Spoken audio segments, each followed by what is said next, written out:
Baik, Assalamualaikum warahmatullahi wabarakatuh. Selamat pagi semuanya.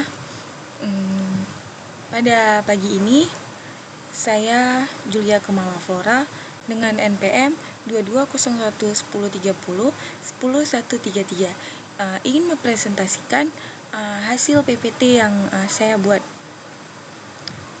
yang berjudul Siklus Audit Penggajian dan Personel. Jadi, apa sih siklus penggajian dan personel ini? Siklus penggajian dan personel merupakan rangkaian kegiatan yang berkaitan dengan pengelolaan tenaga kerja dan pembayaran kompensasi. Jadi proses ini tuh tidak hanya melibatkan perhitungan gaji ya, tetapi juga dia tuh pengendalian terhadap seluruh aktivitas kepegawaian agar efisien dan akurat. Dia ini mencakup perekrutan, pelatihan, penggajian, dan pemberhentian. Lalu melibatkan fungsi akuntansi, kepegawaian, dan keuangan.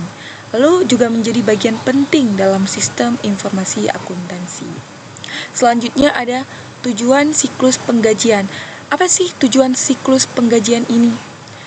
Tujuan utama siklus ini adalah memastikan setiap karyawan menerima haknya secara tepat waktu, sesuai ketentuan, dan tercatat secara benar dalam laporan keuangan. Lalu dia ini menjamin keakuratan perhitungan gaji dan potongan, lalu meningkatkan transparansi dan akuntabilitas pembayaran, serta menjaga kepatuhan terhadap peraturan pajak dan ketenaga kerjaan. Lalu ada fungsi-fungsi yang terkait. Ada beberapa fungsi penting dalam siklus penggajian yang saling berhubungan dan harus berjalan secara terkoordinasi agar pengelolaan tenaga kerja ini efektif. Yang pertama ada fungsi kepegawaian, yaitu mengatur ADM dan data karyawan. Lalu yang kedua ada fungsi penggajian. Dia ini menghitung dan mencatat gaji, lembur, serta potongan-potongan lainnya. Lalu yang terakhir ada fungsi keuangan. Fungsi keuangan ini bertanggung jawab atas pembayaran dan pencatatan. Lalu ada tahapan proses penggajian. Proses penggajian ini dilakukan melalui beberapa tahap yang sistematis agar semua transaksi gaji ini dapat dipertanggungjawabkan dengan baik. Yang pertama ada tahap pencatatan waktu kerja dan kehadiran.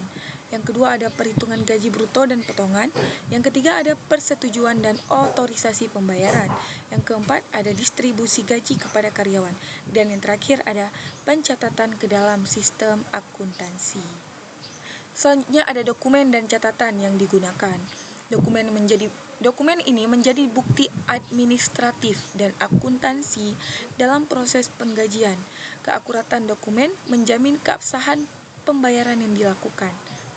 Yang pertama, dokumennya ada dokumen daftar hadir dan kartu jam kerja. Dokumen yang kedua ada slip gaji dan daftar pembayaran. Dokumen ketiga ada jurnal penggajian serta bukti transfer bank. Lalu yang terakhir, lalu selanjutnya ada pihak yang terlibat dalam proses. Jadi setiap bagian memiliki tanggung jawab yang berbeda-beda ya. Namun dia tuh saling terintegrasi.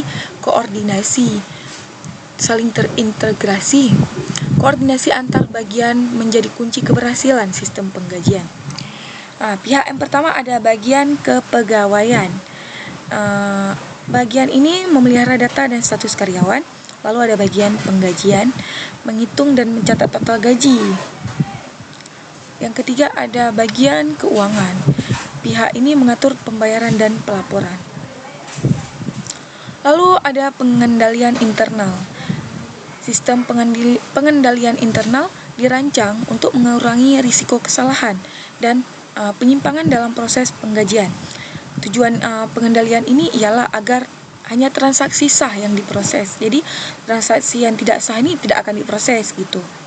Ada tujuan lainnya tuh ada pemisahan fungsi antara bagian kepegawaian dan penggajian serta keuangan. Lalu ada otorisasi dan persetujuan setiap transaksi gaji. Dan tujuan terakhir ialah verifikasi data dan laporan penggajian.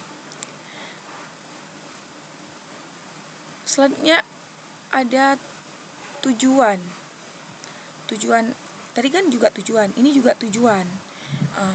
Tujuan yang ini juga sama seperti tujuan yang tadi, yaitu mencegah karyawan fiktif dan manipulasi gaji. Jadi tidak bisa dibohongi untuk gaji itu karena udah ada pengendalian internal. Yang kedua ada menjamin keandalan laporan keuangan. Yang kelima ada menjamin keandalan laporan keuangan, dan yang terakhir menghindari kesalahan perhitungan dan potongan. Berarti kalau misalnya ada pengendalian internal ini tidak akan terjadi, bukan tidak akan terjadi, tapi lebih tepatnya menghindari, lebih kayak tidak 100% terjadi kesalahan perhitungan karena ada usaha karena ada pengendalian internal di dalamnya. Selanjutnya ada risiko yang mungkin terjadi. Jadi risiko yang mungkin terjadi jika tidak ada sistem pengendalian yang baik. Siklus penggajian ini dapat menimbulkan risiko signifikan yang berdampak pada keuangan dan reputasi organisasi. Yang pertama, karyawannya fiktif. Kayak bahasa Inggrisnya tuh ghost employee. Yang kedua ada kesalahan dalam data absensi dan jam kerja. Yang ketiga ada pembayaran tidak sah atau ganda. Yang keempat adanya penyalahgunaan dana gaji. Lalu ada audit siklus penggajian. Audit ini bertujuan menilai keandalan sistem dan memastikan bahwa seluruh transaksi gaji dilakukan sesuai ketentuan dan bukti yang sah.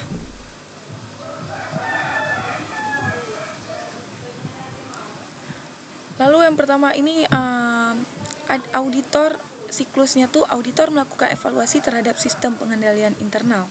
Yang kedua, melakukan uji kepatuhan dan substantif. Yang terakhir, menilai efektivitas prosedur penggajian. Selanjutnya ada langkah-langkah audit. Jadi auditor ini perlu memahami sistemnya, menguji efektivitas kontrolnya, serta memverifikasi data gaji dan pembayarannya. Jadi langkah pertama ada pemahaman sistem penggajian dan cara atau prosedur internalnya. Yang kedua ada pengujian kepatuhan atas pelaksanaan prosedur. Yang ketiga ada pengujian substantif terhadap data dan dokumen. Mungkin itulah pemaparan materi dari saya terhadap siklus penggajian dan personel ini. Lebih dan kurang saya mohon maaf.